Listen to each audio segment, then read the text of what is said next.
Rasulullah SAW bersabda, kullu bani Adam khatta'un wa khairul khatta'in at-tawwabun. Setiap anak Adam berdosa, dan setiap yang berdosa hendaklah bertaubat kepada Allah Azza wa Jalla. Dosa dan maksiat adalah tabiat manusia. Siapa yang bisa bersih dari dosa kecuali yang dimaksumkan oleh Allah Subhanahu wa taala dari kalangan nabi dan rasul? Allah Subhanahu wa taala, Rasulullah SAW bersabda, "Lau lam tudhnibu la dhahaba Allahu bikum wa la atallahu biqaumin mudhnibin summa yastaghfiruna rabbahum faghfara lahum." Jika seandainya kalian tidak berdosa, maka Allah Subhanahu wa taala akan buang kalian, dan akan Allah datangkan orang-orang yang berdosa, kemudian dia beristighfar kepada Allah, kemudian Allah ampunkan mereka. Jika seandainya kita tidak berdosa, bagaimana Allah Subhanahu wa taala menampakkan kasih sayangnya kepada kita? Jika seandainya kita tidak berdosa, bagaimana Allah Subhanahu wa taala memberikan rahmat, fadl, keutamaannya pada manusia? Jika seandainya kita tidak berdosa, bagaimana nikmatnya bermunajat kepada Allah?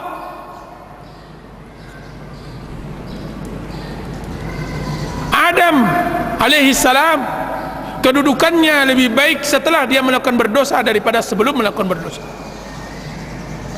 Kedudukannya lebih baik setelah berdosa daripada sebelum berdosa.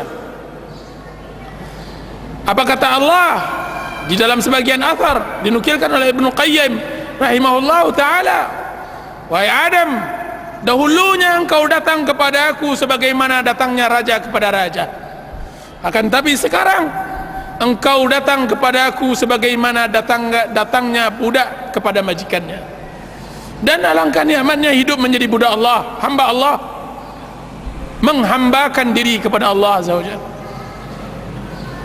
Ibnu Qayyim rahimahullah mengatakan, aninul mudnibin ahabbu ilayya min tasbihil mudillin. Rintihan orang-orang yang berdosa lebih aku cintai daripada tasbih orang-orang yang sombong beribadah kepada Allah Azza wa Jalla. Orang-orang yang sombong, dia bertasbih, lebih hebat lagi tangisan orang yang melakukan dosa. Ibnu Qayyim rahimahullah juga mengatakan di dalam kitab Wabilus Sayyib, berapa banyak dosa seseorang mengantarkannya kepada surga, dan berapa banyak pula maksiat, dosa, pahala seseorang atau amal saleh seseorang mengantarkannya kepada neraka. Amal baik seseorang mengantarkannya kepada neraka. Kenapa? Karena ketika seorang hamba melakukan maksiat kepada Allah, dia bawakan dirinya bahwa dia adalah orang yang berdosa, hamba yang seharusnya beribadah, memenuhi dirinya dengan cinta, tunduk, tawakal. Sekarang dia telah berpaling, kemudian dia kembali bertaubat, bersimpuh, bertawakal, bermunajat kepada Allah, dan dengan dosanya tersebut, melalui dosanya tersebut, dia bisa bermuamalah di dalam ibadahnya kepada Allah, maka memasukkan dia ke surga. Ghamidiyah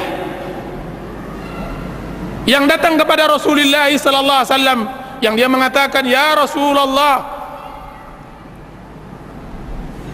inni zanaitu fatahhirni. Ya Rasulullah, inni hubla minaz zina fatahhirni. Ya Rasulullah, sungguhnya aku hamil, sesungguhnya aku hamil dari zina, maka sucikan diriku. Ghamidiyah.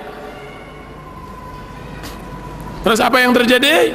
Rasulullah SAW menolak, tidak melihat. Dalam lagi wanita tersebut, dia mengatakan, ya Rasulullah, tahirni, sucikan diriku.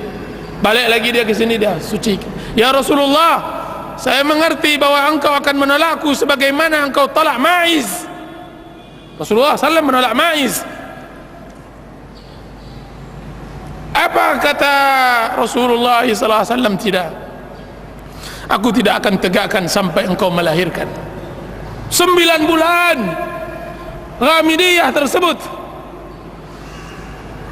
dipecut oleh maksiatnya,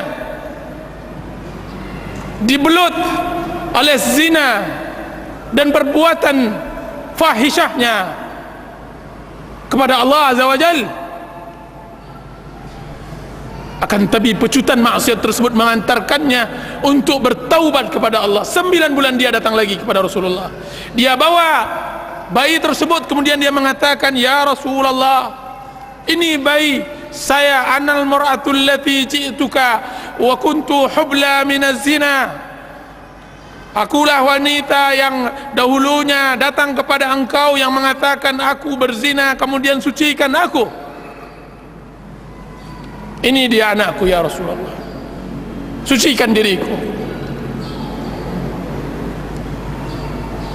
Panas maksiat masih membakarnya, hararatul maksiyah masih membakarnya, sehingga dia terus terpaku atas maksiat tersebut dan bertobat kepada Allah. Apa kata Rasulullah?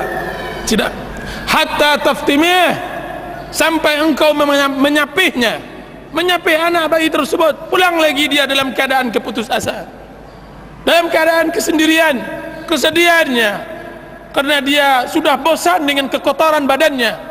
Dia hendak mensucikan dirinya kepada Rasulullah. Kemudian 2 tahun lebih dia menyapi anak tersebut, dan untuk ketiganya dia nggak mau ditolak. Dia tidak mau ditolak. Diambilnya potongan roti, kemudian diletakkan ke tangan anak tersebut. Kemudian dia datang lagi, ya Rasulullah, saya wanita yang dahulunya datang kepada engkau berzina, kemudian engkau suruh aku pulang, kemudian engkau katakan harus dilahirkan dahulu, kemudian engkau pulangkan lagi saya, kemudian ini dia.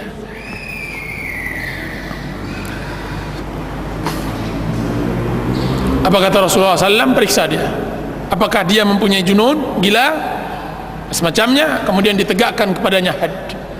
Kemudian Khalid bin Walid melemparnya sampai darahnya mencerat ke wajah Khalid. Kemudian Khalid mencelanya. Apa kata Rasulullah SAW? La tasubbu, jangan cela dia wahai Khalid.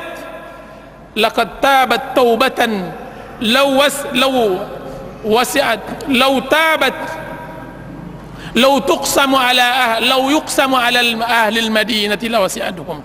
Laqad tabat taubatan law qusimat ala ahli al-madinati wasi'atuhum. Sungguh wahai Khalid, dia telah bertaubat. Jika seandainya dibagikan taubat dia sendiri kepada seluruh penduduk Madinah yang berlaku maksiat, niscaya sudah cukup bagi Allah untuk mengampuni mereka. Taubat. Jadi orang yang berbuat maksiat hendaklah bermuamalah dengan taubatnya, dengan maksiatnya, bermuamalah untuk dia bisa merasakan halawatul iman, merasakan manisnya iman. Sesungguhnya iman memiliki manis, rasakan itu. Rabbana zalamna anfusana wa illam taghfir lana wa tarhamna lanakunanna minal khasirin. Ya Allah, kami menzalimi diri kami. Jika seandainya engkau tidak ampunkan kami, maka kami akan merugi. Kami merugi. Itu yang pertama. Dan yang kedua, bagi orang-orang yang ditimpakan oleh Allah Subhanahu wa taala maksiat ke maksiat, pertama, jujurlah di dalam bertaubat kepada Allah. Pahami tentang hakikat taubat dan bertaubatlah sejujur-jujurnya. Dan yang kedua, bergaullah dengan orang-orang yang saleh. Bergaullah dengan orang-orang yang saleh dari kalangan kaum muslimin, yang mana mereka mengingatkan kita kepada akhirat, mengingatkan kita kepada amal saleh. Dan jauhilah qurana usu, teman-teman yang buruk.